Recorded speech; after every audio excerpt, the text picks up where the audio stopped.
Bem, vamos dar início então ao quinto painel com o tema Direito Marítimo, Contratos Típicos e Hermenêutica Contratual. Eu convido a doutora Úrsula Peroni, da ABAC, para mediar este painel.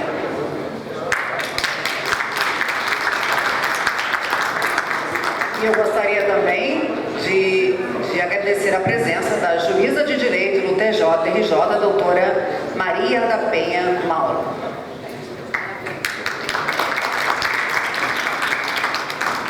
Olá, muito boa tarde a todos. Primeiramente, a gente está com um tempo aqui curto, né? E agradecer a todo mundo por estar aqui nesse horário, em plena sexta-feira. Agradecer ao Instituto de Magistrados do Brasil, na pessoa do seu presidente e os demais representantes. Agradecer ao Godofredo, que chamou pelo convite, a todos os juízes, ao Almirante Ivo, vice-almirante Nalf, e a todos que estão aqui presentes, tá? O nosso painel número 5, eu costumo dizer que o meu painel é sempre o mais importante, né? Não é tanto, mas é bem interessante porque lida muito com a prática. A gente vai falar sobre contratos típicos e hermenêutica contratual, e eu só queria ressaltar, antes de chamar os palestrantes, da importância desse seminário, porque a gente poder dialogar aqui com os juízes e com os embargadores do tribunal é muito bom, porque eu, como advogada de uma empresa, às vezes quando eu tenho um problema, eu tenho que ir lá conversar com o juiz para poder despachar, eu fico assim, gente, como eu vou abordar? Será que ele sabe o que é cabotagem? Será que ele sabe o que é uma navegação interior, um apoio marítimo, um apoio portuário, um contrato de fretamento, um contrato de bareboat? Então, é tudo muito complexo, como até um perito aqui falou, você chegar para um juiz e dizer, uma FSRU avaliou uma PSP no momento do upload, fica estranho, né? Então, a gente poder estar aqui discutindo isso é muito importante, assim como também é muito importante a representação da questão do caneco, né? Da gente poder saber, ver, lidar. Então, eu estou aqui ansiosa esperando pelo segundo seminário para a gente poder continuar discutindo essas questões. Então, chamando aqui os nossos palestrantes, primeiro eu chamo o professor Wagner Menezes, que é um professor da USP, presidente da Academia Brasileira de Direito Internacional. Não sei se ele está aí.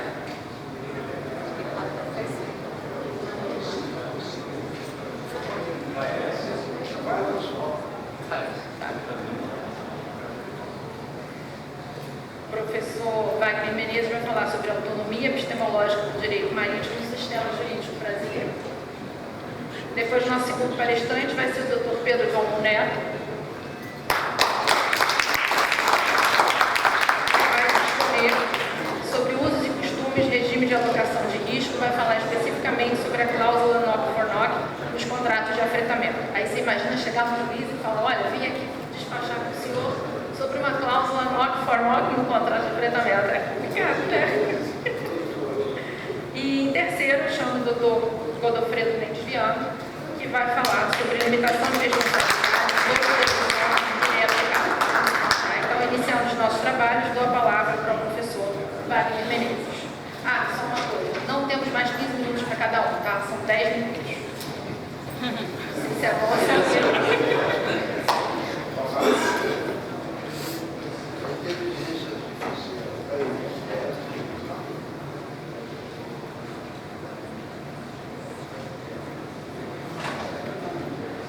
Uma boa tarde a todos. Então, cumprindo a ordem da nossa presidente de mesa, gostaria rapidamente de fazer uma saudação especial a todos os presentes, especialmente pelo gentil convite recebido do Instituto dos Magistrados do Brasil, na pessoa do seu presidente, o desembargador Peterson Barreto. Para mim é uma honra muito grande poder estar aqui na companhia de amigos tão queridos que eu encontrei aqui hoje, especialmente o Dr. Ralph, presidente do Tribunal Marítimo, o Dr. Marcelo Davi, a professora Eliane Otaviano, o Dr. Ivan, o Dr. Godofredo, Paulo Oliveira, pessoas que eu estimo muito e que me recebem muito bem num espaço onde, na realidade, eu sou quase que um pato fora da lagoa, porque eu sou um marista, maritimista, e não maritimista marista. O que eu quero dizer é que eu iniciei a minha trajetória no estudo da ciência do direito ligado a questões marítimas, especificamente pelo caminho do direito do mar, com o nosso grande mestre do estudo do direito do mar, e que eu gostaria de relembrar e memorizar o seu nome aqui, que é o professor Vicente Marota Rangel, que me mandou muito jovem para o Tribunal Internacional de Direito do Mar, em Hamburgo, e a partir dali eu me apaixonei pelo tema e por uma necessidade epistemológica, por uma necessidade de um ambiente de produção de estudos jurídicos, eu, além de marista, professor de Direito do Mar, um estudioso do Tribunal Internacional de Direito do Mar, tenho que diariamente também estudar Direito Marítimo, inclusive na Universidade de São Paulo, onde eu sou professor, nós produzimos orientação no campo do direito marítimo, do direito do mar, e essa tem sido a nossa trajetória no campo do estudo do direito do mar, especificamente nas consultorias que nós realizamos, e o que muito me honra junto à Organização das Nações Unidas. Falar sobre o cenário internacional, o contexto de mudança no cenário internacional e o direito marítimo, na atualidade, nós percebemos claramente uma corrida maluca voltada à atuação de advogados, de profissionais vinculados ao direito marítimo. Me parece que nos últimos anos, especificamente também depois da entrada em vigor da Convenção das Nações Unidas sobre o Direito do Mar, e também com um processo de profunda transformação no sistema do comércio internacional, com o desenho da Organização Mundial do Comércio, e a percepção de que o nosso comércio se dá pela via marítima, nós temos assistido uma verdadeira corrida à Meca perdida ao estudo do direito marítimo. O direito marítimo, na realidade, se tornou uma joia em que todo profissional que está começando no meio jurídico, aquele que não tinha exatamente um espaço, um nicho de atuação, decide atuar no campo do direito marítimo. Isso é bom e isso nem sempre é tão bom assim. Bom porque nós passamos por um processo de afirmação e de fortalecimento no estudo jurídico em matéria de direito marítimo. Ruim porque essa corrida muitas vezes leva ao desenho apressado de determinados cursos, de determinados escritos, ou a conveniência de buscar vincular o nome a uma área muito mais para atrair cliente do que uma preocupação exata com a formação e de se trabalhar com aquilo que exatamente o direito marítimo demanda de um profissional da área jurídica. Talvez eu aqui como marista esteja muito mais aqui para fazer uma leitura de fora, de quem está vendo o desenvolvimento da disciplina de fora, do que quem está aqui. E nesse aspecto, a minha tarefa proposta nessa apresentação, nessa rápida apresentação que eu tenho aqui, ela volta-se justamente para discutir a natureza epistemológica do direito marítimo. E a pergunta é, afinal de contas, onde se situa o direito marítimo? O que no Brasil nós estamos fazendo em termos de produção intelectual e de como nós estamos construindo essa família, e aqui eu quero destacar a iniciativa do Instituto dos Magistrados, no sentido de ter a consciência de discutir esse tema fundamental, marcando justamente uma preocupação técnica com a formação de quadros na discussão de temas vinculados ao espaço marítimo.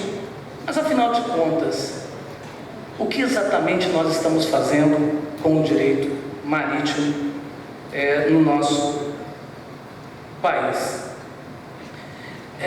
Nesse aspecto, eu gostaria de lembrar que na história, e é preciso se compreender isso quando nós pensamos epistemologicamente o direito marítimo, que na história a emersão do direito, ela se dá, do direito como sistema jurídico, ela se dá justamente com a afirmação de normas do direito marítimo. A nossa dimensão antropológica daquilo que nós entendemos como direito, especificamente, por exemplo, no Código de Hammurabi, no artigo 257, 258, 259, aparece ali já uma preocupação com normas ou com aquilo que se procurava regular em termos de direito marítimo.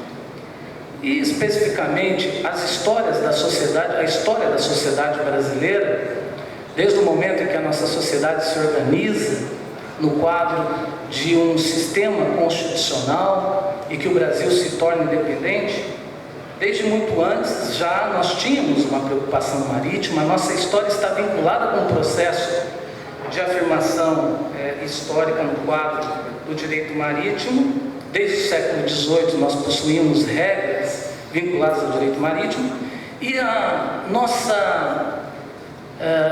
sistema jurídico, vocês sabem que os nossos cursos jurídicos foram instalados a partir de 1827. Em 1828 nós tivemos a primeira aula de direito no país, lá no Largo São Francisco, mas eu gostaria de chamar a atenção para o fato de que já no primeiro quadro de disciplinas organizado para a formação de juristas, aparecia, no primeiro programa de direito preocupado com a formação dos nossos juristas, aparecia a disciplina de direito mercantil e direito marítimo, isso em 1828. Nós tínhamos ali uma estrutura daquilo que se entendia, ou da fonte que nós bebíamos, trazida essencialmente de Portugal, de poucas disciplinas no quadro das disciplinas jurídicas. Mas a disciplina de direito marítimo aparecia no 4º ano do curso de formação como uma disciplina absolutamente independente. Sucessivamente vieram reformas do ensino público, e essas reformas são orientadoras de quais disciplinas são importantes para a formação do jurista. E nós temos um quadro interessante que muitas vezes nos ajuda a compreender qual é o problema. Uma pena, eu tinha preparado o texto aqui, mas já deu 10 minutos. 5 minutos, por favor. Qual é o problema do ensino do direito marítimo no nosso país? Em 1891 a disciplina desapareceu. Em 1895 o direito marítimo foi inserido no 4º ano, no quadro do direito comercial. Me parece que aí nós tivemos um certo equívoco, e que o direito marítimo perdeu a sua essência epistemológica quando ele foi incluído como uma disciplina que seria um capítulo do direito comercial. Nenhum problema quanto a isso, mas pela natureza da disciplina poderia ter sido incluído inclusive no quadro do direito civil, no quadro do direito constitucional. Então o direito marítimo acabou sendo inserido no quadro do direito comercial. Em 1911 o direito comercial e marítimo continuou sendo lecionado no 5º ano. Em 1931 no 4º ano de direito comercial marítimo. 1936 não aparece, 1961 não aparece, 1972 se coloca como uma disciplina elegível, que é, ao menos, no quadro em que se citava, inclusive, o direito internacional público, o direito internacional privado, como uma disciplina optativa. Em 1994, nada. E na última reforma do ensino jurídico no país, em 2004, nós tivemos uma citação não do direito marítimo, mas a recomendação é que se lecione nas nossas universidades de direito portuário. Eu costumo dizer que, não, no fundo o legislador quis dizer direito marítimo. Isso leva também a uma interpretação um tanto quanto distorcida da natureza de autonomia que existe no quadro do direito marítimo. Gostaria só de lembrar que muito se fala hoje, ou se falou no passado, antes do direito estatal, sobre a lex mercatória, e muito pouco se fala na existência da lex marítima, que era também um catálogo de normas costumeiras que eram aplicadas nas relações, na Idade Média especificamente, antes da centralidade do sistema jurídico sobre o poder jurisdicional do Estado, se falava na existência de um catálogo de normas que eram estruturadas justamente para aplicar regras nas relações e na solução de controvérsias derivadas desse ambiente, mostrando claramente que sempre existiu ao longo da história, mas por algum motivo nós nos perdemos disso, uma certa autonomia científica no quadro do estudo do direito marítimo, que nesse exato momento nós precisamos aproveitar e devemos reforçar o caráter de autonomia científica do direito marítimo para o seu aprimoramento. O que se passa é que nós tivemos profundamente uma evolução dos institutos jurídicos nos últimos anos. Nós temos o maior orgulho de dizer que o direito marítimo é a única parte do direito comercial que não foi revogada.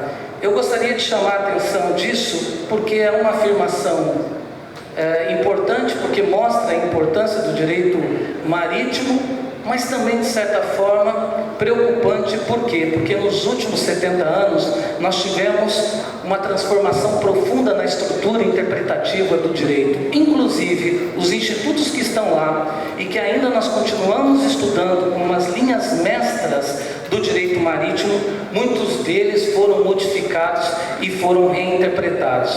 É preciso, por isso, buscar um mecanismo de reinterpretação que recoloque o direito marítimo e que reconheça a sua autonomia, e a partir desses elementos característicos de aspecto formal, porque é composto por um catálogo de normas, e aspecto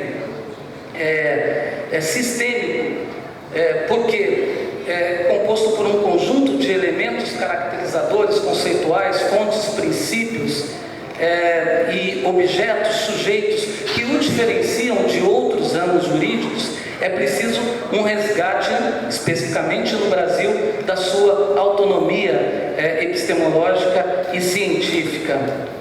É preciso entender que nós estamos diante de um direito absolutamente complexo. O direito marítimo é um direito complexo, possui elementos de direito constitucional. Aliás, a nossa Constituição, ao atribuir a competência para a União em matéria de legislação, ela é taxativa ao dizer direito marítimo, ou seja, no quadro da interpretação constitucional, nós temos um direito absolutamente autônomo.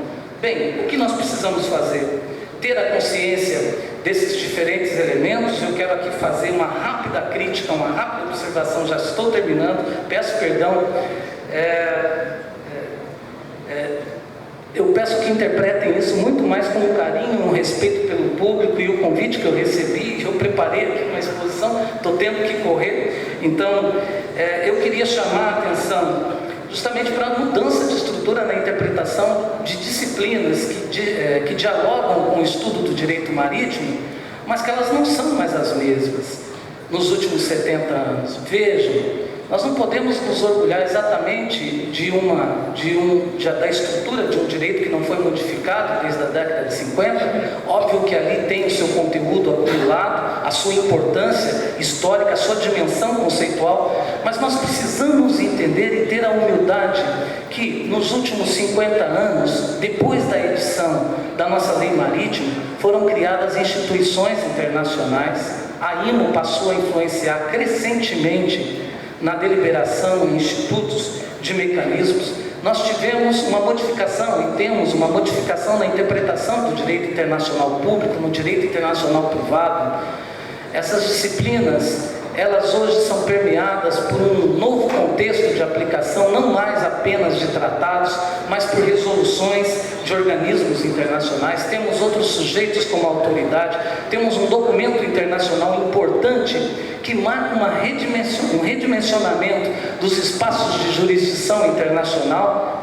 E aqui eu gostaria de chamar a atenção para a capacidade criativa da Convenção das Nações Unidas, quando determina a zona econômica exclusiva, ou seja, um espaço de produção de relações jurídicas econômicas e que atinge diretamente o estudo do direito marítimo e diferentes outros mecanismos e instrumentos que acabam influenciando na estrutura do direito marítimo internacional. E da mesma forma que se interpreta hoje, especificamente na doutrina francesa, sobre uma retomada de uma lex mercatória, de um conjunto de dispositivos que não estão na lei estatal, mas que são derivados de convenções, de soft law, de resoluções, de recomendações de organismos internacionais, de deliberação de importantes instituições que trabalham com o direito marítimo. É preciso repensar na atualidade também uma nova lex marítima que possa orientar a interpretação dos juristas em matéria de direito marítimo. E aqui fazer uma defesa específica nesse caso, que nós todos aqui temos as nossas conexões, a nossa influência, a nossa compreensão sobre o nosso sistema jurídico, mas é emergente, eu faço uma defesa aqui da sistematização de uma nova legislação para além daquele projeto arquivado no nosso Congresso, mas de uma nova legislação em matéria de direito marítimo, o nosso Código de Direito Marítimo, e que possa representar um diálogo aberto com a contemporaneidade, com o pensamento de vanguarda que o direito brasileiro exige, que o direito mundial exige, e que nós podemos ser esse instrumento de transformação. Muito obrigado.